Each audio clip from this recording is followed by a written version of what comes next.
ये अशिफा हॉस्पिटल का पॉलीक्लिनिक है जो ब्रिजपुरी में कायम किया गया है कि लोगों को जो सेहत की सुविधाएं हैं वो प्रोवाइड करने के लिए मिनिमम रेट में 50 रुपये इनकी फ़ीस है। उसके अलावा इस फीस में या उसके बाद में आपको दवाएं जो मिलती हैं उसमें 30% डिस्काउंट होता है।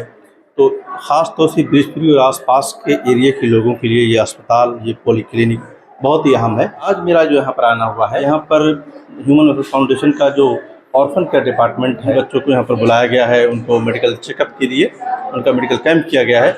वो एक अलग तरह के ऑर्फन है। वो ऑर्फन है जो 2020 में दिल्ली दंगों में उस दंगों का शिकार हो गया, उन बच्चों को यहाँ पर बुलाया गया है और उनको बाकायदा उनका मेडिकल कैंप किया गया है और उन्हें चेक तकसीम किए गए हैं। आइए मैं आपको लिए चलता हूँ, कुछ लोगों से मुलाकात करूँगा, बच्चों से बात करूँगा कि उनकी तालीमी सरगर्मियाँ कैसे चल रही हैं, फाउंडेशन का जो सपोर्ट है वो उन्हें उनकी फैमिली को आगे बढ़ाने में किससे मदद कर रहा है। तो आइए मैं आपकी मुलाकात करता हूँ। नाम आपका? रेहान, मुझे बताइए कि यहाँ पर आज जो है आपको स्कॉलरशिप दी गई जी, मेडिकल चेकअप अभी थोड़ी देर के बाद होना है आपका। आप किस क्लास में पढ़ते हैं? जी मैं 10th स्टैंडर्ड में पढ़ रहा हूँ। किस स्कूल में? GBSSS खजूरी में।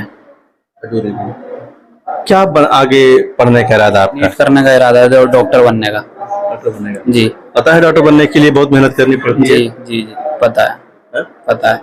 अच्छा, आपके फैमिली में कितने लोग हैं जो ये फाउंडेशन की जो स्कॉलरशिप है उसका फायदा उन्हें मिल रहा है?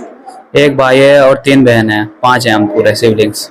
सभी को मिल रही है जी। आपकी पढ़ाई में और आपकी फैमिली के लिए जो फाउंडेशन की स्कॉलरशिप है जो ऑर्फन की, ये कितना मददगार साबित हो रही है? कब से मिल रही है?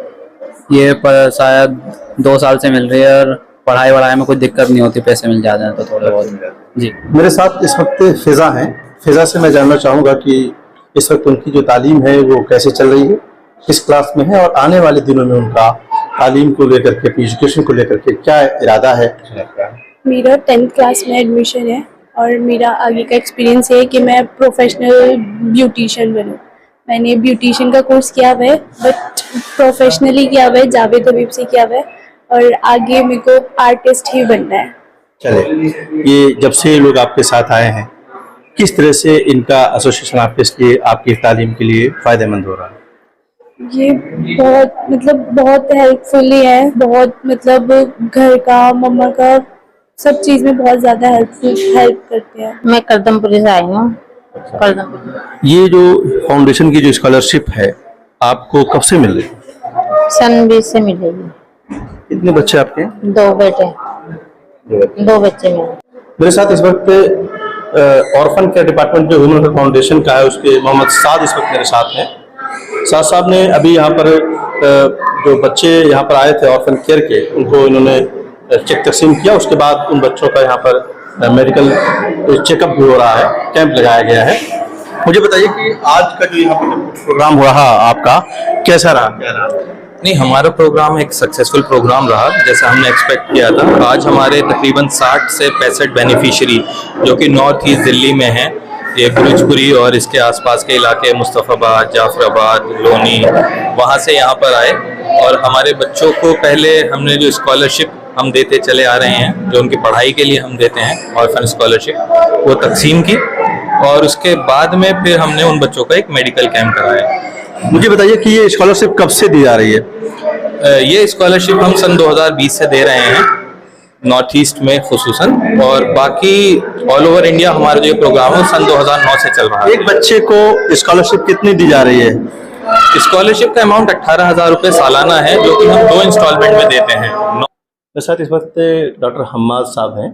बहुत सारे मरीजों को आप देख चुके हैं, थोड़ा सा एक्सपीरियंस जानना चाह रहा था मैं कि किस तरह की कॉम्प्लिकेशंस इन बच्चों में, उनकी फैमिलीज में पाई जाती है। डॉक्टर साहब, अभी 10-12 मरीजों को आपने देखा है, अब क्या देखा आपने, किस तरह की कॉम्प्लिकेशंस या नॉर्मल? एक्चुअली पेशेंट जैसे आते हैं तो जो भी कम्युनिटी में रहने वाले लोग हैं उनको बेसिक ही बीमारियां हमें ज़्यादा मिल रही हैं। हम कोई पेशेंट आता है तो टांगों में दर्द की कंप्लेन बच्चे कर रहे हैं या खांसी वासी की कंप्लेन कर रहे हैं। तो टांगों में दर्द तो कॉमन बीमारी है छोटे बच्चों में आजकल, बिकॉज ऑफ कैल्शियम डेफिशिएंसी और विटामिन डी डेफिशिएंसी, जो हमारे खानों में भी कम पाया जाता है। तो हम यही कर रहे हैं कि आज जो पेशेंट हमारे पास आ रहा है हम उसको विटामिन डी और कैल्शियम सप्लीमेंट साथ में दे रहे हैं और कोई पेन रिलीफ के लिए एक छोटी मोटा पेन किलर साथ में दे रहे हैं। या कोई पेशेंट ऐसा है जैसे इनकी मदर्स आ रही हैं तो उनको फंगल इन्फेक्शन कई बार मिल रहे हैं, घर में रहती हैं और ह्यूमिड क्लाइमेट है, गर्मी का मौसम है, और हर किसी के पास ऐसे बच्चे इतने ऑर्फेंस हैं और अच्छे अच्छे सोशल फाइनेंशियल स्टेटस के नहीं है, तो उनके पास एसी और इतने अच्छे कूलिंग सिस्टम नहीं रहता है, तो घर में ह्यूमिड क्लाइमेट रहता है, तो उस वजह से fungal infections, bacterial infection skin के बहुत ज़्यादा बढ़ते हैं, तो उसका भी हम ट्रीटमेंट कर रहे हैं आज। डॉक्टर साहब, ये 2 महीने हो गए इस पॉलीक्लिनिक शुरू हुए। अगर मैं पीछे से जाऊँ तो 2 महीने का आपका एक्सपीरियंस इस पॉलीक्लिनिक को लेकर के क्या रहा?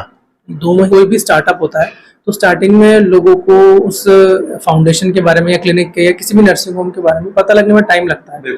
पॉलीक्लिनिक में जो पेशेंट पहली बार आया, उनमें से रिटर्निंग का परसेंटेज क्या है? फॉलोअप हमारे पास बहुत स्ट्रांग है।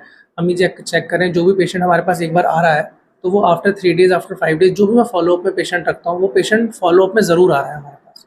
बस ये है कि अभी नंबर ऑफ़ पेशेंट्स कम इसलिए है कि अभी थोड़ा सा लोग ज़्यादा जानते नहीं हैं, न्यू स्टार्टअप है, लेकिन नियर बाय जो भी अपना रेजिडिंग एरियाज़ है, रेजिडेंशियल एरिया है, ये गली नंबर 5 में पड़ता है। गली नंबर 5 के आसपास, गली नंबर 4, 3 और इसी सेम गली के पेशेंट्स हमारे पास ज़्यादातर हैं, क्योंकि ये लोग जानते हैं कि यहाँ पॉलीक्लिनिक स्टार्ट हुई है। बाहर वाला पेशेंट अभी नहीं आ पा रहा है। जी, आपने बहुत अहम बात बताई। एक्सपीरियंस अच्छा है, लेकिन सबसे जो अहम बात है कि इस पॉलीक्लिनिक के बारे में इस एरिया के लोगों को अभी बहुत कम नॉलेज है। तो अल-शिफा का जो पॉलीक्लिनिक ब्रिजपुरी में गली नंबर 5 में कायम किया गया है, तो उन तमाम लोगों के लिए है। अब लोगों की जिम्मेदारी है कि वो यहाँ पर आएँ और उन तमाम जगहों पर जहाँ पर वो झोला छाप डॉक्टर के साथ फंस जाते हैं, पैसे भी खर्च करते हैं, एक अच्छे डॉक्टर के साथ और अच्छी क्लिनिक में आकर के इलाज कराएँ। बहुत शुक्रिया।